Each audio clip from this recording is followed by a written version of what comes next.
একটু আপনারা অ্যাটেনশন দিন, একটু প্লিজ। আর কেউ কথা বলবেন না প্লিজ, একটু একটু একটু প্লিজ প্লিজ প্লিজ। আসসালামু আলাইকুম ওয়া রাহমাতুল্লাহ। আমরা আজকে এসেছিলাম আমাদের এখানে পঙ্গু হাসপাতালে গত আন্দোলনে যারা আহত হয়ে ভর্তি হয়েছেন তাদেরকে দেখতে এসেছিলাম। আসলে আমরা সবাইকে দেখতে পারিনি। সবাইকে দেখতে গেলে এখানকার চিকিৎসা ব্যবস্থায় ব্যাঘাত সৃষ্টি হবে, এই চিন্তা করে আমরা অল্প সংখ্যক আহত ভাইদেরকে দেখে এখানে বের হয়ে এসেছি। ঠিক আমার পাশে আপনারা একজনকে দেখতে পাচ্ছেন, তার হাড় দুটোই ভেঙে গেছে বুলেটের আঘাতে, মাংসগুলা থেতিয়ে গেছে। কত সময় লাগবে ভালো হতে আল্লাহই ভালো জানে।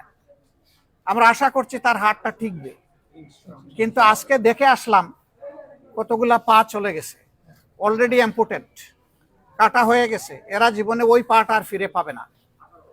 তাও তারা একটা পা নিয়ে দুটা হাত নিয়ে হয়তো আল্লাহ চাইলে ইনশাল্লাহ বাঁচবে। কিন্তু যারা এই বুলেটের আঘাতে দুনিয়া থেকে চলে গেল, আমি এই মুহূর্তে তাদেরকে গভীর শ্রদ্ধার সাথে স্মরণ করছি। আল্লাহ পাকের দরবারে দোয়া করছি আল্লাহ যেন তাদেরকে শহীদের মর্যাদা দান করেন এবং তাদের পরিবারকে যেন আল্লাহ তাআলা প্রশান্তির হাত বুলায় দেন, সবরে জামিল আতা করেন। আর আহত যারা আছে তাদেরকে যেন দ্রুত আল্লাহ তাআলা সুস্থতার নিয়ামত দান করেন। আমি প্রত্যেকটা অসুস্থ ব্যক্তি, আহত ব্যক্তি যাদেরকে দেখতে পেরেছি আমি জিজ্ঞেস করেছি আপনার অনুভূতি কি? আপনার হাত চলে গেছে, পা চলে গেছে, ভেঙে গেছে, অবশ হয়ে গেছে, আপনার অনুভূতি কি? সবাই একই কথা, আমি সুখী, আমি আনন্দ ভোগ করছি এবং আমি আল্লাহর শুকরিয়া আদায় করছি যে জাতির নাজাতের জন্য, মুক্তির জন্য আল্লাহ তাআলা আমাকে লড়াই করার শক্তি দিয়েছিলেন। আমি একজনকে জিজ্ঞেস করলাম তোমার এক পা চলে গেছে, আবার যদি এরকম কোনো প্রয়োজন হয় জাতির, বলে যে আরেক পা দেব। আমি বললাম ওইটাও যদি চলে যায়, বলে যে জীবন দেব।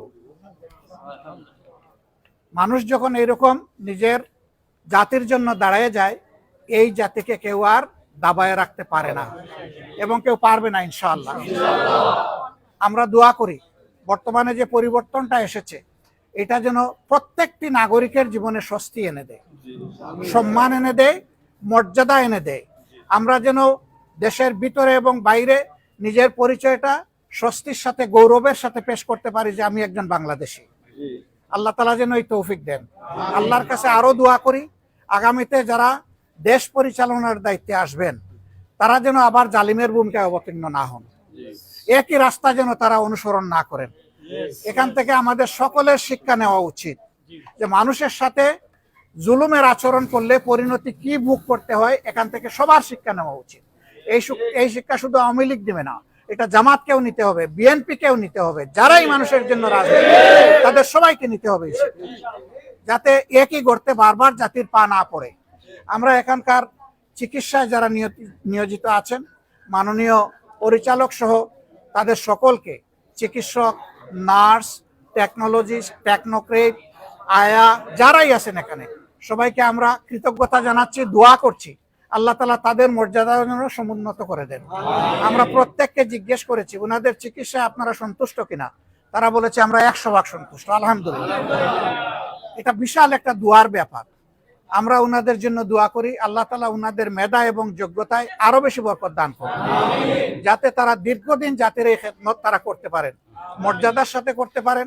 আপনাদের সকলের মাধ্যমে দেশবাসীর কাছে আমাদের অনুরোধ যে ক্ষয়ক্ষতি হয়ে গেল আমরা যেন সবাই আমাদের নাগরিক সামগ্রিক দায়িত্ব মনে করে শহীদ পরিবার, আহত এবং পঙ্গু যারা হয়েছে তাদের পাশে যেন আমরা আমাদের একটা খোলা অন্তর নিয়ে দাঁড়াতে পারি। আল্লাহ আমাদেরকে তৌফিক দান করুন। আসসালামু আলাইকুম ওয়া রাহমাতুল্লাহ।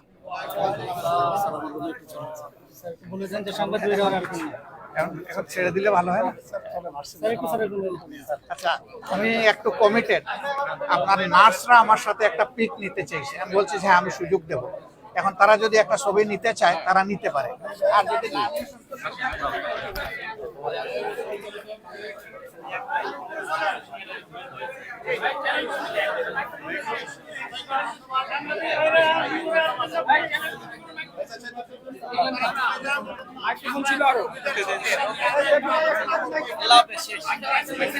জি জি জি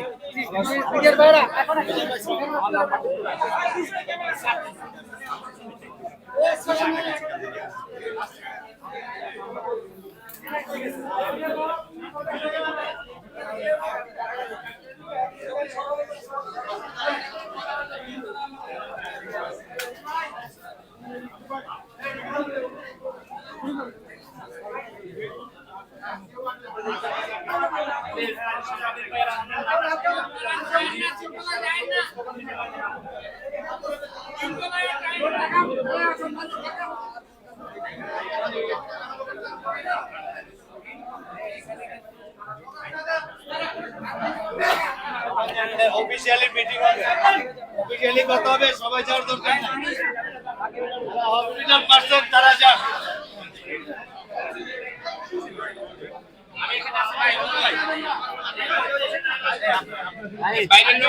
বাইরের লোক যাচ্ছে দিয়ে না